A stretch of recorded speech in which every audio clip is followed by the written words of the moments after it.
Tak selamanya mereka yang nakal luar biasa saat kecil akan berakhir dalam kegagalan hidup di masa depannya.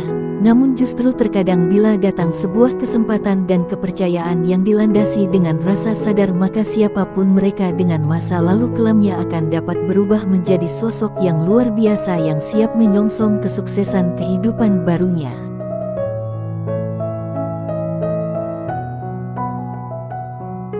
Gusti Ngurah Anom, begitu nama lengkap pria asal Buleleng, tanggal 5 Maret tahun 1971 ini lahir dan dibesarkan di daerah Tangguwisia, sebuah desa kecil di Kecamatan Seririt, Kabupaten Buleleng, Bali. Pak Anom lahir dari rahim Made Taman dan menjadi bungsu dari 7 bersaudara yang hidup sangat dekat dengan kemiskinan. Dalam kebersahajaan keluarga petani, tidak seperti kakaknya yang lainnya, Anom semenjak kecil memang terlihat berbeda, hiperaktif, bandel, agresif, lincah dan berwatak keras, ingin agar setiap permintaannya dikabulkan.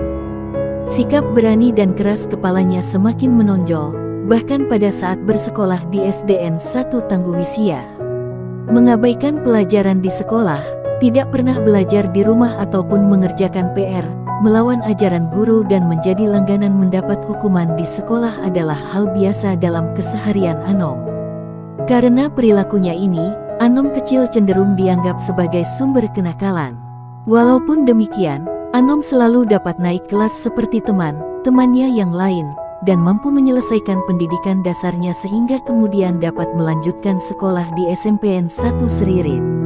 Pada saat hari kelulusan tiba, Anom dinyatakan lulus SMP dan dapat melanjutkan studinya di SMA yang berjarak 3 km dari rumahnya. Tiba-tiba sang ayah memanggil Anom dan mengatakan Anom harus berhenti karena orang tuanya tidak mampu. Dibebani dengan kondisi itu, seketika hati Anom terluka, masa depannya seolah terberangus. Ia merasa marah sebagai anak terakhir yang diperlakukan berbeda dari semua saudaranya hingga tega untuk memutuskan kesempatannya bersekolah di SMA. Rasa kecewa menghantamnya, akhirnya Anom pergi dari rumah naik truk menuju Denpasar. Setiba di Denpasar, truk berhenti di sekitar Terminal Ubung dan Anom juga turun di sana. Ia melanjutkan perjalanan mengikuti langkah kakinya. Berkilo-kilo berjalan di belantara kota menelusuri jalan yang baru pertama kali dipijaknya tidak membuat gentar hati Anom untuk terus melangkah mengawali petualangan nasib tanpa sanak keluarga. Dalam perjalanan itu rasa haus cukup tuntas hanya dengan minum air sungai yang mengalir di antara pematang sawah yang terlalui. Perut lapar tak dihiraukannya, Anom terus berjalan dan berjalan semakin jauh hingga kakinya sampai merasa teramat letih dan berhenti tepat di depan gardu pos Satpam Hotel Rani di Sanur. Anom berhenti sejenak sambil mulai memikirkan langkah selanjutnya. Beberapa saat istirahat akhirnya Anom memutuskan untuk menetap dan menumpang sementara di pos Satpam itu. Matanya mencari-cari apa yang bisa dilakukannya untuk menarik perhatian karyawan, petugas atau siapa saja di Hotel Rani hingga ia dapat memperoleh makanan untuk mengganjal yang kosong. Dan karena sayang sekali, Anom bangkit dari duduknya dan segera dengan tekun memunguti sampah dan membersihkan halaman taman di sekitar gardu pos. Tidak banyak yang diharapkan dari Anom. Ia hanya ingin menunjukkan tekad untuk bekerja dan berusaha menunjukkan keberadaannya di sana bermanfaat dan berguna, hingga bias saja nantinya akan muncul kesempatan terbuka untuknya. Keberuntungan menyertai Anom saat itu, aksi bersih-bersih ia dilihat langsung oleh pemilik Hotel Rani yang kemudian langsung menghampirinya. Kesempatan ini dimanfaatkan Anom untuk meminta izin agar diperbolehkan menumpang di pos Satpam sambil sebelumnya menceritakan ihwal kisah perantauannya dari Buleleng hingga tiba di Sanur. Dengan janji menjaga keamanan dan kebersihan di sekitar pos Satpam, Anom pun menetap di sana. Keesokan paginya, tanpa diperintah dengan sigap Anom telah mencuci bersih mobil pemilik Hotel Rani, lalu meneruskannya pada mobil-mobil para tamu yang ada.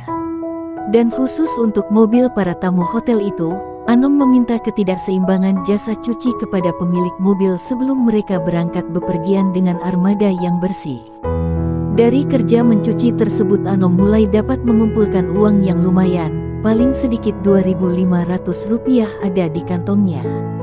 Jumlah yang tergolong besar kala itu mengingat sebungkus nasi dan kopi saja tidak lebih dari Rp75, maka tak heran bila kemudian Anom merasa betah dan giat melakoni profesi sebagai tukang cuci mobil dari hotel ke hotel di sekitar Hotel Rani di Sanur.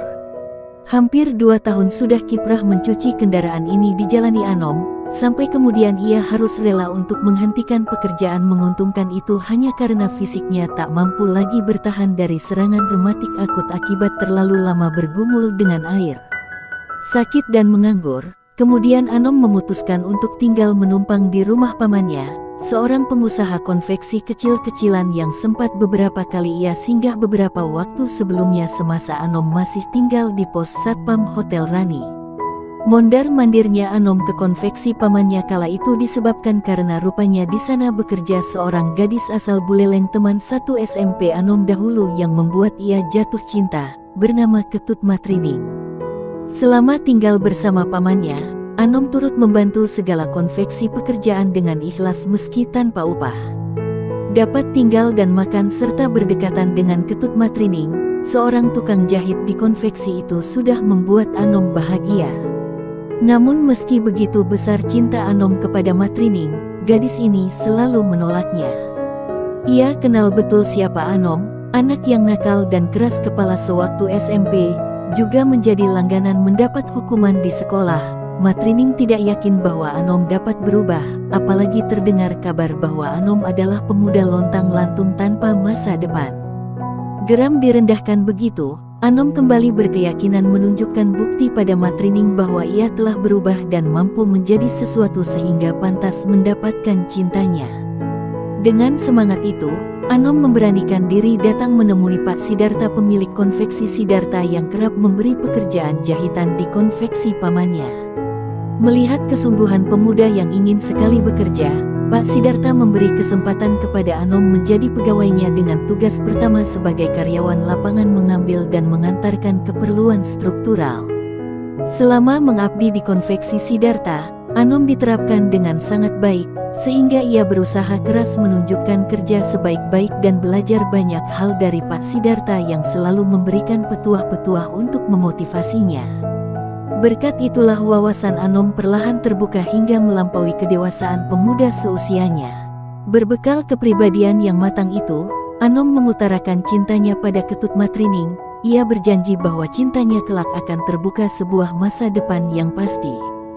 Dan akhirnya Anom pun mengakhiri masa lajangnya dan menikahi Matrining, lalu memboyongnya di sebuah rumah kontrakan di Jalan Tukat Irawadi sambil memulai usaha konveksi Sidarta. Lambat laun usaha konveksinya berkembang dan mulai menerima pesanan dari pabrik garmen, kantor serta hotel-hotel, di mana peningkatan ini mendorongnya pindah ke tempat yang lebih besar di Jalan Pakis Haji, Tanjung Bungkak Denpasar sekitar awal tahun 90-an. Memasuki tahun 1992 dengan tekad untuk melebarkan pangsa pasar dan mendekati pasar umum untuk membangun kesinambungan operasional usaha konveksinya, maka Anom mendukung istri memberanikan diri membuka toko baju kaos di Jalan Nusa Indah Denpasar dan memberikan trademark usaha konveksinya dengan nama Cok Konveksi yang berlokasi tak jauh dari areal Gedung Art Center sebagai pusat kegiatan pesta seni dan budaya Bali. Dengan hak penuh kepemilikan ini, Cok Konveksi semakin tajam membangun jaringan kerja dan menggali tatanan ke berbagai lini pangsa pasar, hingga dalam kurun waktu yang tak terhitung lama, nama Cok Konveksi telah mampu diperhitungkan sebagai salah satu industri besar di Bali yang menjadi pembuka gerbang kesuksesan pemuda asal Buleleng ini yang kemudian akrab dipanggil dengan sebutan Pak Cok persis seperti nama usaha konveksi miliknya. Mengawali akhir hidupnya, Anom melanjutkan hati dengan mawas pada dirinya untuk menunjukkan bakti kepada orang tua di desa. Ia telah menyadari bahwa sebenarnya dahulu ayahnya bermaksud baik kepadanya dan justru karena itulah apa yang dulu ia anggap sebagai amarah kini telah berubah menjadi segunung berkah.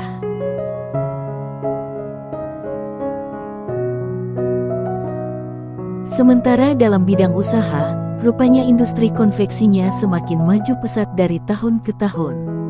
Saat itulah berkat hasil yang terkumpul dari kerja keras, ketekunan, kesabaran, kejelian membaca peluang dan didukung sikap dasar kreativitas dan inovasinya, Anom menggagas sebuah ekspansi usaha yang lahir dari ide cerdas untuk memanfaatkan arus wisatawan yang berkunjung ke Bali. Dalam benak Anom tergambar niatan membuat sebuah sentral oleh-oleh khas Bali yang menyediakan semua pernak-pernik khas Bali. Seperti aneka camilan, kaos anak-anak dan dewasa, batik, tas kreasi, alat musik tradisional, aksesoris pria dan wanita, bed cover, lukisan, kain pantai, peletakan-peletakan, kerajinan kayu, alas kaki hingga frame foto, termasuk beragam kaos made in Chok konveksi.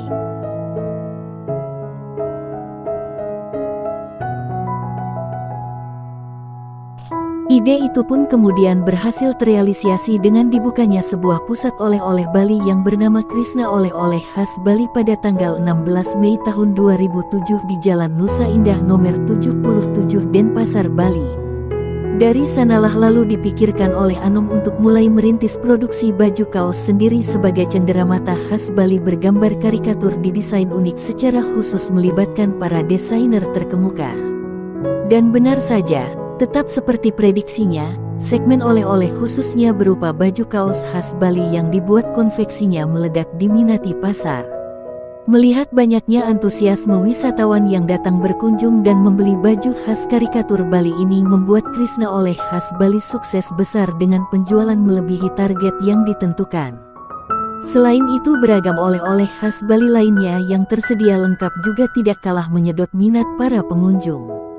Karena besarnya minat dan animo masyarakat, Anom bertekad mengembangkan jelajah dagangannya menjadi lebih besar mengikuti perkembangan pasar. Untuk itulah ia lalu menggandeng rekanan pemilik properti di kawasan Jalan Nusa Kambanagan Denpasar untuk berkolaborasi membangun Krishna Oleh-oleh Khas Bali yang kedua yang dirancang matang dengan areal parkir yang luas, sarana belanja yang lapang serta berbagai fasilitas kenyamanan berbelanja berikut sebuah rumah makan di konsep tertata. Menyadari cukup banyaknya minat konsumen terhadap produk yang dimiliki Krishna Oleh-oleh Khas Bali 1 di Jalan Nusa Indah dan pasar yang besar, maka kemudian terrealisasilah Krishna Oleh-oleh Khas Bali di Jalan Nusa Kambangan 160 Denpasar pada tanggal 16 Mei tahun 2008 yang mengawali gaung kesuksesan besar Anom.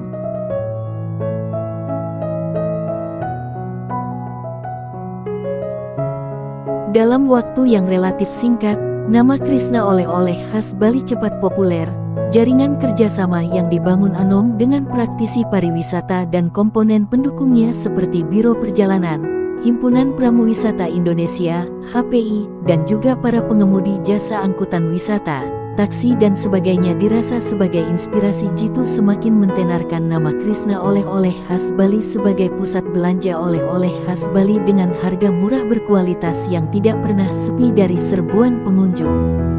Belum berakhir di sini, keberhasilan Krishna Oleh-oleh Khas Bali Nusa Kambangan kembali memacu gairah wirausaha Anom untuk mempersembahkan sebuah mega areal pusat belanja oleh-oleh terbesar di Bali. Benar saja, bermula dari keagresifan dan semangat pantang menyerah akhirnya pada tanggal 16 Mei tahun 2009 diresmikan sebuah imperium dagang mega outlet pusat dunia Krishna Oleh-oleh Khas Bali di kawasan Sunset Road Kuta, yang sengaja dibangun untuk memudahkan dan memanjakan para wisatawan untuk berbelanja memperoleh cenderamata khas Bali dengan nyaman, hemat di tempat yang representatif dengan keindahan matahari terbenamnya. Belum juga berakhir sampai di situ, dengan segala ketulusan hati ingin menampung tenaga kerja dan menyalurkan hasil karya pengrajin lebih banyak lagi, Anom memperluas lagi areal Krishna Oleh-oleh Khas Bali Sunset Road tersebut menjadi 2 kali lipat seluas 1000 meter persegi sehingga semakin memperkuat gaung Krishna Oleh-oleh Khas Bali sebagai pusat oleh-oleh terbesar di Pulau Dewata. Terinspirasi dari denyut kehidupan di kawasan Kuta yang tak pernah padam, muncul di benak Anom untuk mengikuti irama kehidupan. Tahun 2010 didirikanlah Krishna Oleh-oleh Khas Bali yang berempati dengan nama Rama Krishna Oleh-oleh Khas Bali dengan konsep buka 24 jam non-stop. Hal ini menandakan kehidupan pariwisata Bali tidak akan pernah berhenti. Tak cukup sampai di situ.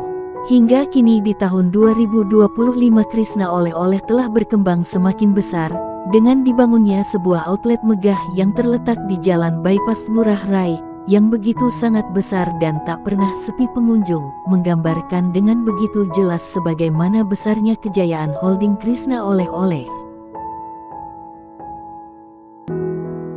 Kini di tengah kebesaran industri dagang yang berkibar itu, Anom tidak kehilangan kearifannya.